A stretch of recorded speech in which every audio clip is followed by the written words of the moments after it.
देने वाला घोड़ा। एक जंगल में एक लोमड़ी रहता था। वह कभी भी बाकी जानवरों को अपनी बकवास बोलकर डराता था। एक बार नदी के मछलियों के पास जाकर कहा, ओए मछलिए, पानी में अच्छे से मजे कर रहे हो, पर कल नदी से सारा पानी को निकाल देंगे, फिर पता नहीं तुम्हारा क्या होगा, सोच लो। इससे मछलियां ना कुछ समझते हुए सिर पकड़ लिए। फिर एक बार पेड़ के पास के कौवों के पास जाकर कहा, ओए कौवे, जल्दी ही इस पेड़ को काट देंगे, देर ना करते हुए तुम्हारे घरों को बचा लो। उसकी बात पर विश्वास करके सारे कौवे घबराकर चिल्लाने लगे। ऐसे लोमड़ी के हर झूठ पर विश्वास करके वह जानवरों का घबराना देख उसे बहुत खुशी मिलती। आगे आगे लोमड़ी को यह एक आदत सी पड़ गई। हर रोज किसी भी एक जानवर को ना डराती तो उसका दिन ही नहीं निकलता। उसी जंगल में एक घोड़ा भी रहता था। वह हरे भरे घास को चरते हुए बहुत सुंदर और स्वस्थ था। वह ना किसी के पास जाता, बस अच्छे से अपना काम खुद देखता। एक दिन घास चर रहे घोड़े के पास लोमड़ी पहुंचा।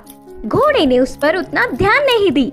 इससे लोमड़ी, यह जंगल में सारे जानवर मुझे देखकर घबरा जाते, नहीं तो कुछ मैं क्या बोलूंगा करके बेसब्री से देखते, लेकिन यह घोड़ा मुझ पर ध्यान ही नहीं दे रहा है, इसकी खबर तो लेनी ही है करके सोचा। बाहर से घोड़े को, अपने प्राणों को बचाना हो तो जल्दी से यहाँ से भाग जाओ। वह क्या मुसीबत है? बोलकर घोड़े ने पूछा।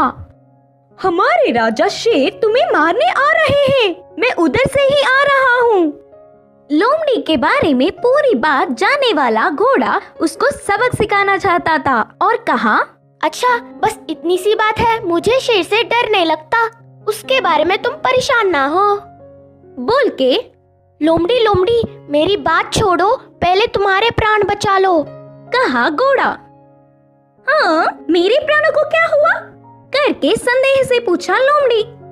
हमारा राजा शेर का एक लौता बच्चा बीमार हुआ, तो उपचार के लिए हाथी के पास जाने पर पूंछ के कोने में सफेद निशान वाले लोमड़ी की खून पीने से बीमारी ठीक हो जाएगी करके बताया।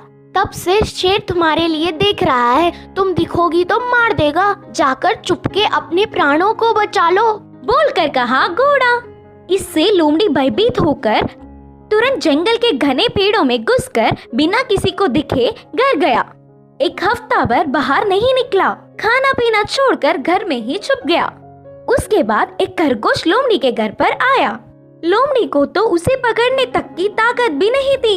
वह पूरी बात बताकर, शेर आएगा तो देख के बताना मित्र, बोलकर पूछा। तब खरगोश ने कहा, ना उस तरफ मैं नहीं जाऊंगी, तुमने ही तो एक बार कहा था ना, उस तरफ जाओगे तो भेड़िया मार देगी, मैं नहीं जाऊंगी, मुझे डर लगता है। फिर एक दिन लोमड़ी को देखने गधा आया। वो भी एक कारण देकर उधर से चला गया। भूतकाल में बेवजह उन्हें अपनी बकवास बताकर डराने के लिए लोमड़ी अपने आप को कोसता रहा। 10 दिन बाद घोड़ा आया। शेर आ रहा है कि नहीं, अब तुम ही बताओ मित्र। तब घोड़े ने कहा, शेर नहीं आएगा, जानबूझकर तुमसे मैंने झूठ कहा, क्योंकि तुम सबको अपनी बकवास बताकर घबरा रहे हो ना, डर का मतलब तुम्हें भी पता चलना चाहिए। पहले झूठ बोलने पर लोमड़ी को घोड़े पर बहुत गुस्सा आने पर भी बाद में